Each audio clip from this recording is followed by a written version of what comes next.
lo que tiene que ver específicamente con los paneles. Recordar simplemente las reglas. Cada ponente va a tener 10 minutos protegidos, quiere decir que intentemos no interrumpirlo. Pueden ir planteando preguntas por chat. Algunos de ustedes han adelantado preguntas por mail, e intentaremos llegar a tener espacio para plantearlas. Me gustaría comenzar dándole la palabra a Gildo Norato, quien en realidad estuvo programado para el primer encuentro, el de hace 2 semanas, pero por problemas de conectividad no pudo estar, y hoy sí nos acompaña. Gildo, ¿nos escuchás? ¿Nos ves? Muchas gracias por la posibilidad de reprogramar la participación. La verdad es que hubiese sido un gusto participar en el inicio, pero no es un gusto menor estar en este panel, así que les agradezco. Escuchando al presentador recién, evidentemente el magisterio de Francisco ha penetrado muy fuerte en el pensamiento del siglo XXI, de los sectores populares, y eso me parece que tiene un impacto fundamental en los movimientos populares. Si tenemos en cuenta algún fenómeno que ha sucedido de forma continua desde el 2013 en adelante, que es la composición del Producto Bruto Global, donde los servicios, principalmente el turismo, que ha decaído en esta última etapa, pero los servicios financieros han seguido creciendo, han reemplazado a la producción y el trabajo en la composición del Producto Bruto Global. Y eso habla de un perjuicio muy concreto y muy claro para los trabajadores y para el trabajo como ordenador social, como el trabajo como la principal política a la hora de conquistar dignidad y conquistar derechos. En ese escenario se hacía referencia hace unos minutos al Laudato Si, y creo que ahí hay gran parte de las líneas directrices que los movimientos hemos asumido, partiendo de la base que el trabajo ha modificado en gran parte sus características y ha generado también los pueblos en su demanda de supervivencia o de resistencia social, nuevas actividades que nosotros las hemos agrupado en un concepto que es un concepto en disputa, pero que no deja de ser un concepto que nos ordena, que es la idea del trabajo como ordenador social, por supuesto, como principal política de la seguridad social también, pero por sobre todas las cosas, articulando una nueva relación social. Ya no solamente y de manera hegemónica la relación entre el asalariado y el patrón, sino en lo que nosotros denominamos los trabajadores que se inventaron su propio trabajo, podríamos decirle también, como dijimos hace unos años en la pastoral social, el milagro de la creación del trabajo desde el descarte social, autogestionado, organizado, con una perspectiva de poner al sujeto, al hombre y la mujer de nuestro mundo en la necesidad de recrear y pelear por sus derechos. Esta nueva realidad de trabajo autogestionado, de trabajo creado desde el mundo del descarte, del trabajo de la economía popular como nosotros, encierra un montón de nuevos paradigmas a los cuales tenemos que ir llegando. El primero es cómo interpretamos que la idea del pleno empleo, la idea del 50-50, la idea de la igualdad de los derechos y la igualdad en el mundo del trabajo para todos se ha modificado sustancialmente, partiendo de la base que la productividad, la ganancia y la capacidad de generar enormes flujos de dinero desde las empresas hacia las casas matrices, destruye el trabajo y no necesariamente demanda mano de obra. En ese hueco se ha metido la economía popular para evitar el descarte y para evitar lo que nosotros podríamos denominar la eutanasia social para aquellos que van quedando afuera. En ese sentido, la economía popular ha ido conquistando algunos lugares, todavía de forma frágil y débil, pero no ha dejado de sustanciar el debate y la pelea. El primer punto, hace unos años, hemos conquistado la ley de emergencia social, que le brindó un salario social a aquellos trabajadores y trabajadoras de la economía popular. Y no es cualquier salario social. ¿Por qué? Porque es el reconocimiento como trabajadores, como trabajadoras, a cientos de miles de habitantes de nuestro país que anteriormente la institucionalidad y el Estado los encuadraba en planes sociales, en la definición de piquetero, en la definición de el desestabilizador muchas veces, y sin embargo hubo un reconocimiento como parte de la clase trabajadora, y en este caso, como bien se dijo desde otro lugar, pero se dijo en la misma idea, esta posibilidad de recibir un ingreso a partir del reconocimiento de un trabajo, y eso se denomina salario. En este caso, salario social, que quedó anudado a la movilidad del mínimo vital y móvil, lo cual une institucionalmente a aquellos que fueron quedando al margen y une políticamente como miembro de las clases trabajadoras a los que son trabajadores de la economía popular con los trabajadores tradicionales o trabajadores formales. En el marco de lo que es la composición de la clase trabajadora de nuestro país en general, nosotros vemos que hay una población económicamente activa de aproximadamente 24 millones de habitantes, más o menos de acuerdo a la estadística y al organismo que lo mida, de los cuales 6 millones de habitantes son trabajadores de la órbita privada formal, 3 millones son trabajadores de la órbita pública formal, 2,5 millones, poco más, son trabajadores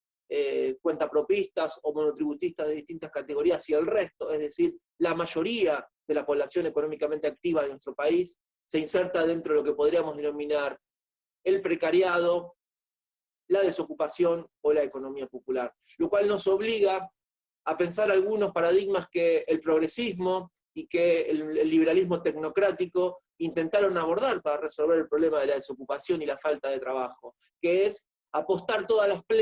a un pleno en lo que es el crecimiento económico. Y el crecimiento económico ha demostrado que por sí solo no resuelve el problema de la generación de trabajo y mucho menos los problemas de la pobreza. En función de eso, estas nuevas actividades del mundo del trabajo demandan legislación, demandan instrumentos jurídicos, demandan el reconocimiento y la posibilidad de visualizar la realidad del mundo del trabajo. Esa ley que les mencionaba hace unos minutos tenía un instrumento que no fue aplicado hasta hace unos pocos meses, que es el RENATEP, el Registro Nacional de Trabajadores y Trabajadoras de la Economía Popular, que en menos de 2 meses ya está llegando a 1 millón de registrados para nuestro sector. En función de eso, nos va a permitir tener, por un lado, el reconocimiento de dónde están, quiénes son y a qué actividades de la economía popular se dedican millones de habitantes de nuestro país que claman por derechos, que claman por legislación, que claman por legalidad, que claman porque su trabajo sea reconocido como tal en el marco del conjunto de las iniciativas de la seguridad social y de los derechos laborales. Sin plantear con esto que hay que hacer una reforma laboral que le quite derechos a los trabajadores formales que lo han conquistado a lo largo de la historia, producto de la lucha del movimiento obrero. Pero sí hacer un paréntesis para esta nueva realidad del mundo del trabajo que requiere legislación, legalidad y por sobre todas las cosas, la posibilidad de afrontar la participación en el proceso productivo, porque está claro, como hemos visto en esta pandemia, que han entrado en crisis, por un lado, la producción de alimentos, y hemos vuelto a la perspectiva agroecológica, porque ha entrado en crisis la industria global, esa industria de ensamblaje en distintos lugares del mundo para que después se pueda comercializar en los grandes centros urbanos, y ha entrado en crisis el otro aspecto que da cuenta de la fragilidad de nuestra estructura productiva, que es la urbanidad neoliberal, le decimos nosotros, o esas grandes concentraciones de densidad demográfica alrededor de las grandes ciudades que producen un enorme producto bruto, pero que no tienen capacidad de absorber en el mundo del trabajo a millones de habitantes. En función de esas crisis es que el mundo del trabajo del futuro, el mundo del trabajo que hay que construir en el marco de la pandemia para proyectarla a la pospandemia, implica transformaciones y reformas profundas. Una reforma concreta es la reforma social que nosotros venimos impulsando, que está vinculada a el señalamiento y la planificación de instrumentos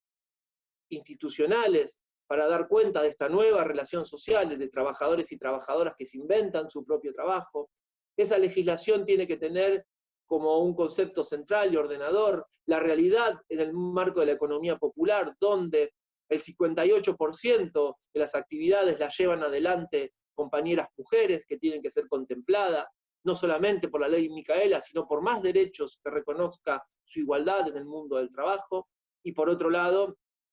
tenemos que marcar que el RENAVAP, o el Registro de Barrios Populares, ha ubicado al 65% de los hogares a cargo de mujeres. Esa reforma social es fundamental para poder equiparar derechos, para equiparar posibilidades y para brindar, en el marco del mundo del trabajo que viene, una respuesta a esta realidad. Es necesario, para ordenar el mundo del trabajo del futuro, una profunda reforma productiva, porque es impensado, por un lado, que nuestro país pueda insertarse en el mercado global, teniendo en cuenta nuestra ubicación geopolítica en el sur-sur del mundo, y a la vez sin posibilidad de que esa integración sea en el marco de las economías regionales, porque si no lo hacemos desde las economías regionales y desde la planificación económica de nuestro continente, va a ser muy difícil que encontremos cadenas de valor que brinden derechos, que fortalezcan las economías regionales y, por sobre todas las cosas, que brinde una nueva perspectiva rural, una nueva perspectiva poblacional y, por sobre todas las cosas,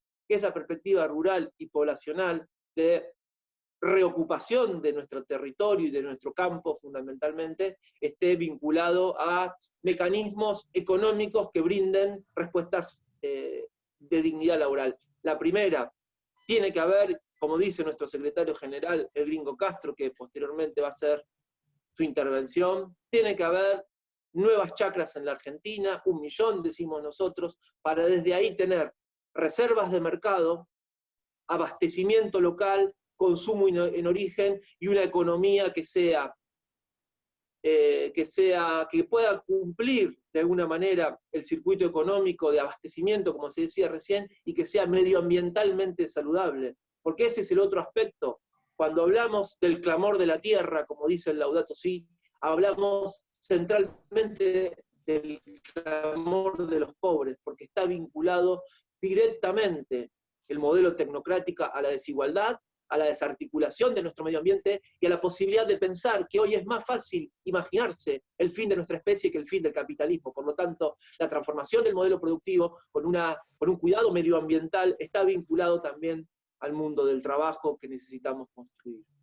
¿Con esto qué quiero decir? Que la economía popular y los movimientos populares, en el marco de la necesaria transformación del modelo productivo y la posibilidad de conquistar derechos